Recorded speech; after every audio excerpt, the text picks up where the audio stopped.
Namaste. Over 300 million people are reported to be daily practicing yoga worldwide. Did you do yoga? Are you also in the count? If your answer is yes, I would say that you are not in yoga actually. Yoga is not about doing but being. What is that being? You want to know? Welcome to N Yoga's introductory talk on yoga for the aspirants of the Yoga Teachers Training Program with the affiliation of the Yoga Alliance that we would like to give you. We are all familiar with yoga. In fact, most of us are, as I told you, doing yoga more often in the studios, in the parks, and many are doing yoga at home. And thanks to the online media, that we are also practicing right from wherever we are. But today, if this is this popular, especially after the commencement of the International Day of Yoga in the year 2015, world over, countries after countries, places and places, everywhere we see millions of people practicing yoga.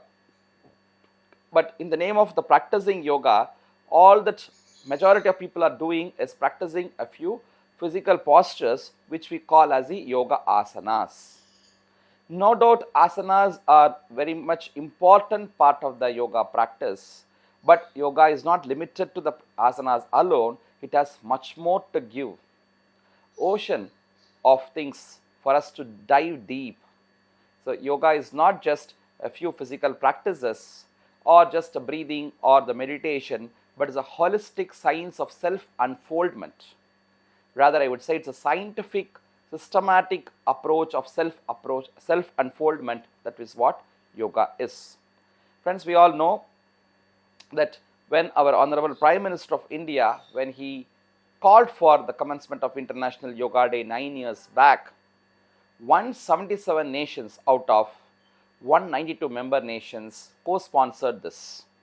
And soon, world over, the practice of yoga and the demand for yoga teachers have also increased proportionately. That today, yoga is not something which is limited to the yoga shalas or studios, but every schools, every educational institutions, colleges, corporates, hospitals as yoga therapy. Everywhere we see, even for sports, the fitness of the sport practitioners, yogasanas are introduced. Even yogasana itself is being introduced as a discipline of sports itself, that even attempts are being made to introduce it as a part of the Olympics. To that extent, yogasanas are growing far and bound. And in this aspect, we would like to throw light upon yoga not just as the asanas alone, but as a holistic system of living. That's where I said it is not about doing but being. Life is not about doing a few things. Life is being. Life is enjoying it in every moment. And all life is yoga, as Sri Aurobindo said. As we all know, the very word yoga, which means the union, it has two contexts. The union of the universal consciousness with the individualized consciousness, rather the union of the individualized consciousness with the universal consciousness in the larger perspective, in the spiritual context.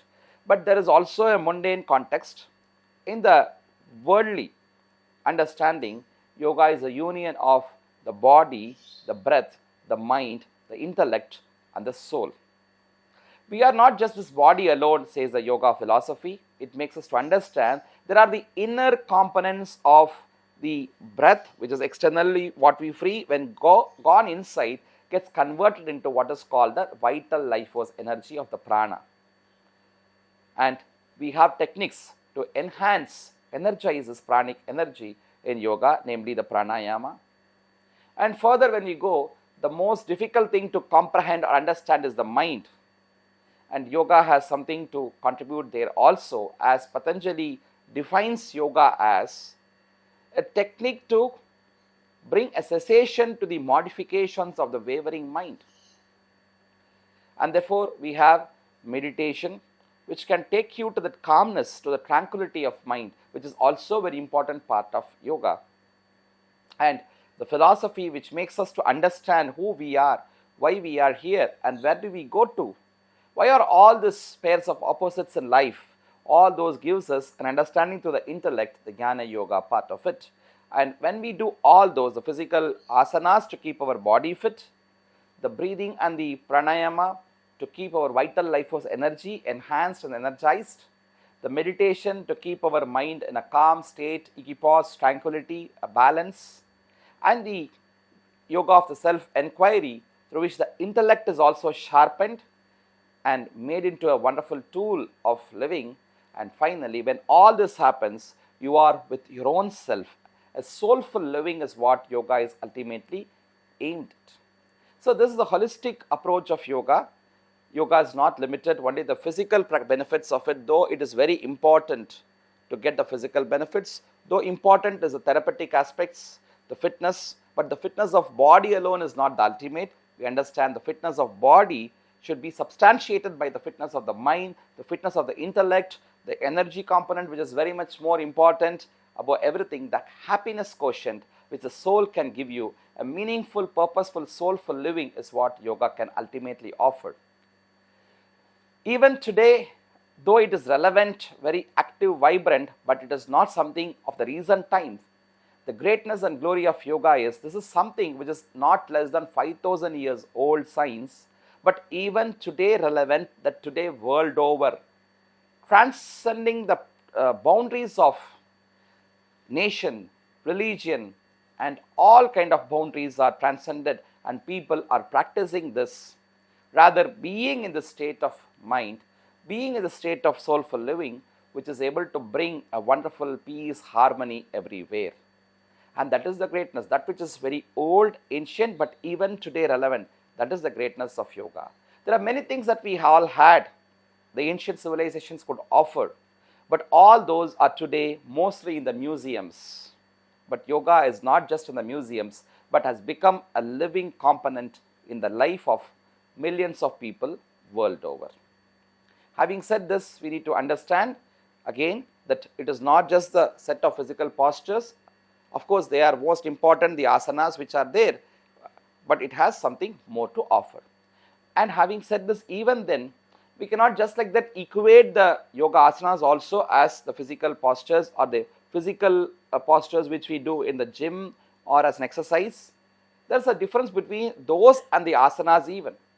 When we say we do the physical postures or the exercises, yoga also in the beginning we have the warm-up exercises where it is just the physical movement which is important in the gym or as an exercise what we do, whereas when we do it as a yogic practice of asana, the breath, the breathing component is very much involved in it, the mindfulness is very much involved in it. All those makes it not only as an asana or a posture, makes it as yoga asana. So this difference what we have between the physical postures and yoga asana is very much important in this aspect, my dear friends.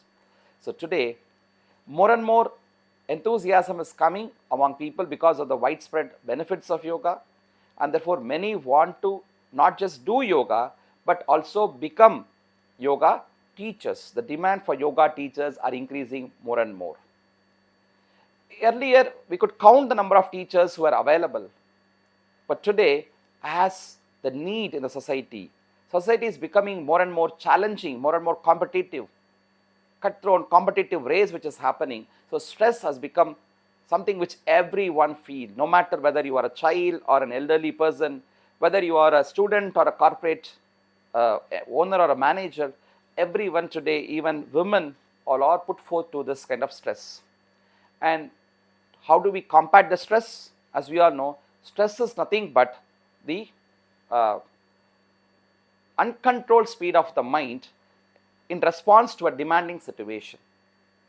And so it's the status of mind which is stress which focus which goes to, and therefore yoga, which is the tranquility of mind, manah prashamana upayaha, becomes a solution for the stress also. And we understand, as per the modern research, the physical ailments or diseases are not happening because of some problem in the particular organ or some default or defect in the body, but it is the mental stress which is making it to happen. today modern medical people agree these are the factors which cause someone to get an ailment or a disease. What are they? Lack of physical exercise, uncontrolled stress of the mind, wrong food habits, lack of adequate sleep, and moreover, above all, the bad habits which someone is addicted to. So, all this puts forth to the formation of diseases, and yoga has solution for all those. It gives you a proper physical postural regime through the asanas and then the sukshma vyayamas, the loosening exercises. All those definitely gives you a good exercise to practice, but not limiting to there. It has beautiful techniques to combat the menace of stress, as I told you. Meditation especially has a great solace there. And sleep, the quality of sleep is reportedly improved when someone practices yoga, and therefore the component of yoga nidra and all those help there. So adequate sleep is also provided there. Then improper diet food, yoga starts with the suggestion of the proper sattvic diet. It is something very important. And finally, it becomes a very good thing to get rid of the addictions and the bad habits. Also, the more you do yoga, you are trained to give up all those, because the energy which you think is given by those things is very much substantiated by the yogic practices. So in that case, yoga becomes a holistic way of living, not just a therapeutic tool.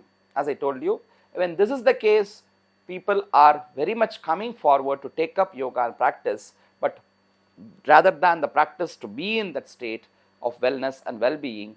But again, the question is, we want more qualified teachers. The more the demand of yoga becomes, the demand of yoga teachers also is very much needed. But the demand is more, supply is less. We want more and more qualified teachers who are not just qualified only to demonstrate a few postures or teach a few asanas verbally, but who are living practitioners. The embodiment of yoga has such the holistic way. We at N Yoga determines to give this holistic approach of yoga from the traditional masters who have learnt all those, not just in a few hours, but have given life, who have given years together of their penance, their hardships in learning all those, and not just learning, putting into practice, living the yogic way of life, and then bringing a transformation in thousands of life as well, my dear friends. So traditional masters at one side, and the wisdom of the modern scientific medical research is also very much needed. Therefore, we have wonderful medical doctors also as a part of the team. As Swami Vivekananda said, the combination of the best of the East, the traditional wisdom of yoga, and the best of the West, modern scientific research and medical science is very much required. And at N Yoga, we are determined to bring this wedlock of both the scientific research of modern science and the traditional wisdom of age-old, the yogic lore, both together. And then we have wonderful practicing yogis who would put forth all into beautiful practices. And what it is today required, for whatever age group it is, for children, how do we teach, for elderly, how do we teach, for the working women, working people, and then the housewives, the women, for everyone, how do we tailor make this? That is very important. Though yoga has so much abundance of practice, the number of asanas, as per the tradition, it is 84 lakhs of asanas, but at least few hundreds of asanas today what we practice. It is not the same when everyone can practice. Depending upon your body condition, depending upon your mental status, depending upon your health condition, how we need to give this. The teaching methodology is very much important. Only experienced masters can give it, my dear friends. So at N Yoga, we as a team of the traditional masters, the modern scientific doctors and researchers, and the yoga practitioners all put together have formed a wonderful team committed to give the best of quality yoga education with the aim of bringing authentic yoga masters who not only preach but also practice what they preach. We welcome you all to join our team and become certified yoga teachers, practitioners, so that you can spread this fragrance of yoga to the world at large. Namaste.